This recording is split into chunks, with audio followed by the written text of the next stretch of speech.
our topic is the 2-week wait and some strategies and tools to help you better navigate it. So for those of you who aren't sure what the 2-week wait is, it is the time from ovulation until either your next menstrual cycle begins if you're not pregnant, or then would continue to officially be pregnant. So it's that about 13 or 14 day window for most women. So it's called the luteal phase of the menstrual cycle, and it's about 13 to 14 days. And I'm just going to put a quick aside here. If for some reason your luteal phase, that time between ovulation and your next period, is not 13 to 14 days, you may actually have what's called a luteal phase defect, and that's something that can cause miscarriages. So make sure that you talk to your healthcare practitioner about that. All right, so back to navigating the 2-week wait. So this is a time often fraught with a lot of emotions. Because if you're invested in being pregnant, this is the time when you're waiting. You've done everything you can in the first 2 weeks in the sense of you peed on the stick, or you're tracking your mucus, and when you're going to ovulate and then having timed intercourse.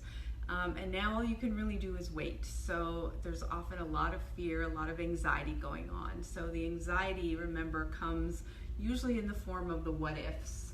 What if this doesn't work? What if we just spent all this money on IVF and that's it? We have no more tries after this, and so on, right? So, and if you've been trying for a long time, you know, is this finally going to be the cycle? What if it doesn't work yet again? So there's often a ton of anxiety. In terms of physical symptoms, just know that the 2-week wait and the symptoms of being pregnant versus not pregnant can often mimic one another. So there's a lot of overlapping symptoms. So again, that leads to a lot of, well, is this a sign? I don't know if I felt this before. And so people can kind of really get caught up in the being hyper-focused on what's going on in their body during this window of time, which can lead to even more anxiety about what's going on. There's often a fear about moving during this time. So what if I mess it up, right? I don't want to exercise, or I don't want to do something I normally do because what if I get it wrong? And so the biggest message we have about that is just know that for thousands of years before we had all this science about what is reproduction, how to get pregnant, and people were getting pregnant, women were toiling and working in fields and doing all kinds of things, moving their bodies, and didn't necessarily know they were pregnant, or may not even have been trying to get pregnant and got pregnant.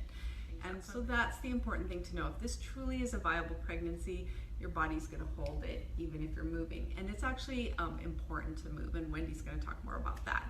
There is an old wives' tale that if you turn upside down after an insemination or after intercourse when you're trying to conceive, that can help with implantation, or help you maybe kind of hold the pregnancy.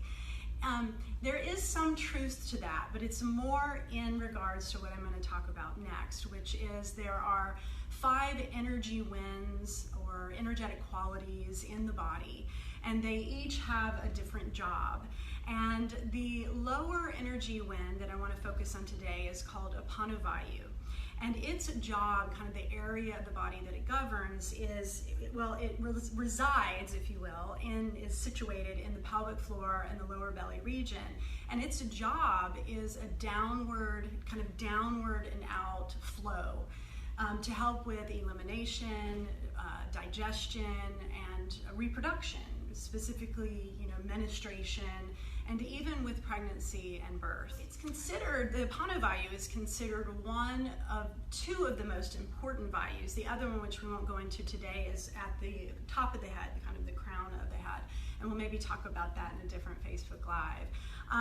And so, if Apana Vayu is out of balance, it maybe could have too strong of a downward pull or not strong enough. And this can show up in a myriad of different ways, but one example might be elimination issues, either constipation or diarrhea, or sometimes people kind of go back and forth, maybe with some kind of like irritable bowel type thing. So just know that that's just one example of many. And so when we're kind of looking at it through the lens of fertility and movement, when you're in specifically the 2-week wait, and even into the early stage of pregnancy, we love to actually begin to include these gentle inversions that will help to softly kind of hold Apana Vayu, very softly. And again, I tell people this, it's not like we need to hold our pee, not go to the bathroom freely. It doesn't have to do with that, but it's more just about the balance of it, plus the fact that, and we're going to show you this one gentle inversion today, that it has many other benefits as well in terms of relaxation. Then we're going to end up showing you another posture that you can do as an alternate, or just kind of having another tool in your kit. We're going to jump in and do the first posture, which is called Viparita Karani, and Deborah's going to be my model, and I just want to grab these. So Viparita Karani is legs up the wall, and you can see that Deborah is bringing one of her hips, her side hip, up against the wall, and she's going to carefully start to swing her tushy toward the wall and bring her legs up the wall. Now, she made that look extremely graceful, and the truth is it takes some practice, and if you're too far away from the wall, you're going to be like, how the heck do I get any closer? I just want to mention here that, go ahead and bring your legs up for just a second. So I just want to show I'm not quite against the wall, so the way that you get to the wall is you push your feet into the wall, lift your hips up, and scooch yourself in. You can scoot yourself in. Until your butt gets to the wall. That is true. And what I was going to say next, go ahead and straighten your legs for a second. So if you get here and you're pretty close or all the way to the wall, and your pelvis or low back is kind of lifting off the floor a bit, you would want to kind of inch away from the wall. So just to say, this is usually due to tight hamstrings, and you'll know, like you'll get there and be like, whoa, this is a big hamstring stretch, which is not a horrible thing to have, but it's not exactly our focus here, so just know that. So the other thing I just want to mention while she's here with nothing under the pelvis, this version right here, we're about to elevate her pelvis, but this version with no elevation, this is always an option that you could do even if you're menstruating, but you're just wanting to get into this posture. So we're going to show it the classical way. So Deborah's going to bend her knees enough that she can plant her feet on the wall. We have a bolster here that I'm not sure you can see, but it's just resting on the side of her, and she can grab it herself and start to lift her hips and kind of slide it up under her pelvis. So there's a couple different ways in schools of thought in terms of the setup of the bolster. She's got it against the wall right now, and she just scooched herself a little bit closer. You could, some people say, you know, keep about an inch or two the edge of the bolster away from the wall so that your tushy starts to kind of fall off the edge. That's going to depend on your body, the length of your torso, how your low back is doing. There's a lot of different factors, so you can play around with that. But ultimately, you want it to feel supportive and feel like you can kind of rest. So Viparita Karani is considered a jewel for women. It does allow there to be a reversal of blood flow since the legs are up. And because we've got this slight elevation, as you can see, it's not a big inversion, but it is an inversion. Her hips are elevated above her heart. But it allows the blood to start to pool down, and it comes into the belly region first, and then it begins to just slowly make its way towards all these major organs in our thoracic region, all the way even to the throat, where, you know, our thyroid is, and it's the fifth chakra. And so this can be a lovely pose for a lot of reasons. You could be here anywhere from 5 to 15 to 20 minutes, really. It's just that what you'll probably start to feel is like some tingling in the feet, you know, because the blood is moving out of that region. And that in itself might tend to feel uncomfortable for you. It's safe, but if it's too uncomfortable but you want to kind of play with it, you could always take a moment to slowly bend your knees. You could bring the soles of your feet together, knees apart, kind of in a Baddha Konasana shape here, which is also nice for opening up the inner groins and the inner thighs. And just the shape of Baddha Konasana legs, we've got it here at the wall, but this could be in a lot of different ways as well, is lovely for women for balancing hormones and menstrual cycles. So they say that, you know, 10 minutes in this pose is like taking a 30-minute power nap. It is very rejuvenating for sure. It's also cooling to the system, which is lovely on a day like this where it's over 100 degrees where we are here. And then in terms of Apana Vayu, Yes. what does it do for So pregnancy right. and or the 2 week wait? Good point. Excellent. So in terms of like our subject here, it's because the hips are elevated above the heart, it's allowing that downward energy to kind of hold in its place. So it starts to really pool itself just in that belly region rather than kind of being that downward pull. And so it is thought to be helpful in the 2 week wait and early pregnancy. So go ahead and bring your legs back up for a second. So you would be in this again as long as it feels comfortable for you. If you felt like the bolster was too high for you because of low back issues or it just didn't quite feel right, you can play around with a blanket fold. Or you could play around if you have the Fertility Ball Method with the balls. And so we're going to take just a second, start to bend your knees. She'll show you how you would release out of this. You push your feet into the wall, lift the hips, slide the bolster out, and then go ahead and come back down. So the fertility balls can be utilized in a similar way. You can use one ball at the center of the sacrum, at the sacral plexus, or the 2 balls at the sacroiliac joints. You want 1 or 2? I'll take 2. Okay. 2 is more stable for the low back. So if you have low back instability, you probably want to play with 2 here. But she'd come into it the same way. She only has to lift her hips enough to place the balls. And it's those 2 nodules at each side of your sacrum. Your sacrum's the bony, flat, triangular area of your low back. And then she'd bring her legs back up. Now, this is even less of an inversion. I mean, she is inverted, but barely. Just her weight coming down on the balls is almost leveling her hips with her heart. The 2 balls at the sacroiliac joint area are thought to assist with ovarian function. And the 1 ball at the center of the sacrum is just activating that central plexus of ganglia of nerves that is there, begins there and wraps around and feeds the reproductive organs. Either way, you're really starting to draw some blood and energy into the reproductive area, hitting those acupressure points at that part of your back. So again, same thing, you'd be here as long as feels good. You could also play around with different leg formations here, but due to time, we're gonna probably start to slowly come out of this. And when you are ready to come out, take your time. First of all, if you've been up there for a while and your feet are feeling tingly, if you come down really fast, it's not gonna make you feel better. So you just wanna go slow.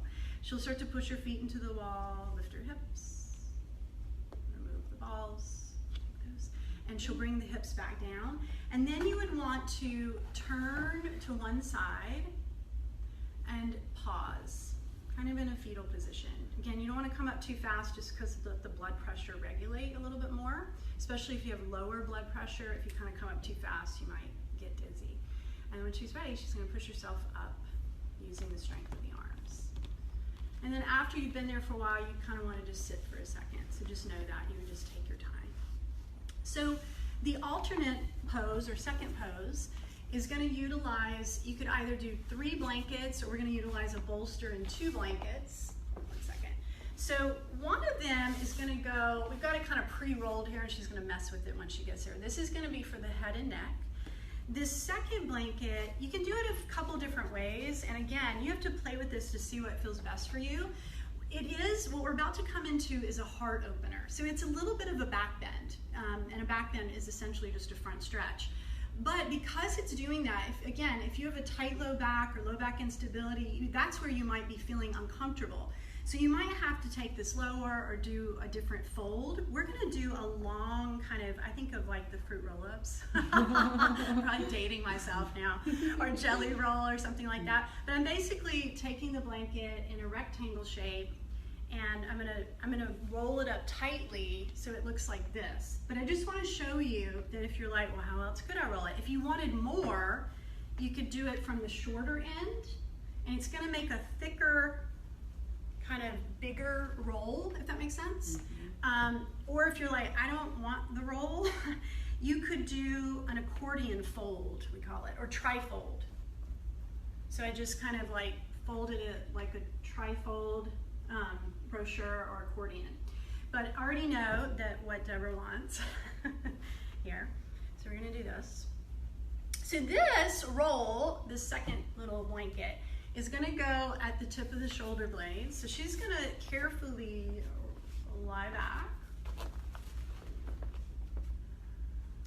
And then her head, is going to go into here. Now we have a little roll made, but she's going to play with that because she's going to be able to feel what feels best.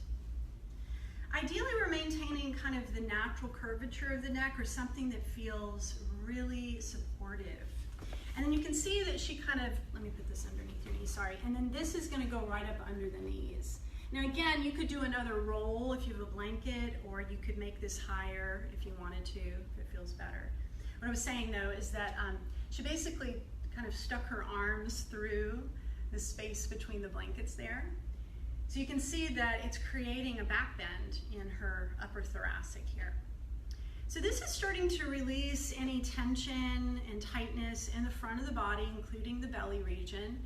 But also as she breathes consciously here, she can start to really send her breath into the rib cage, where kind of the space in the center of the body where the diaphragm resides, and start to kind of think about and imagine even the intercostal muscles, which is the space between each rib, starting to expand.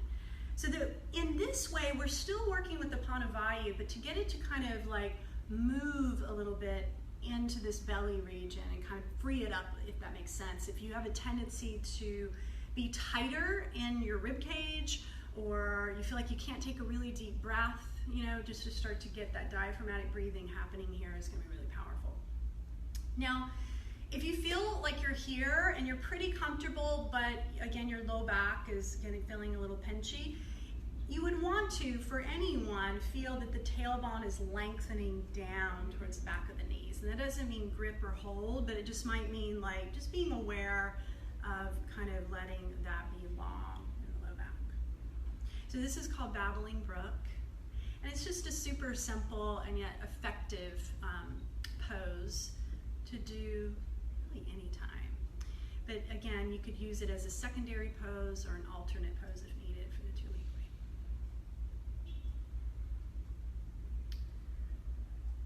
And then when she's ready to come out of this, she's going to do it similarly. She'll begin to bend the knees. She can take her feet onto the bolster if she even wanted to. It's up to you. And she'd start to roll to one side. And just pause for a second when she's ready, coming up. So those are just a couple of poses that you can feel confident knowing you can do, and kind of how they're going to work with your body and help to assist you. Yeah, so again, don't be afraid to move in the sense of movement, and breath is what gets oxygen and nutrients to the body. Yeah. So you want that oxygen and the oxygen and your nutrients getting to your reproductive organs as well. Yeah. So don't be afraid to move. Yeah, for sure. If you want to learn more about what we offer, you can visit our website, livingleela.com. We have a fully comprehensive program that we've launched. If you're interested, just check us out, and we'll keep doing these lives. We hope to see you again very soon.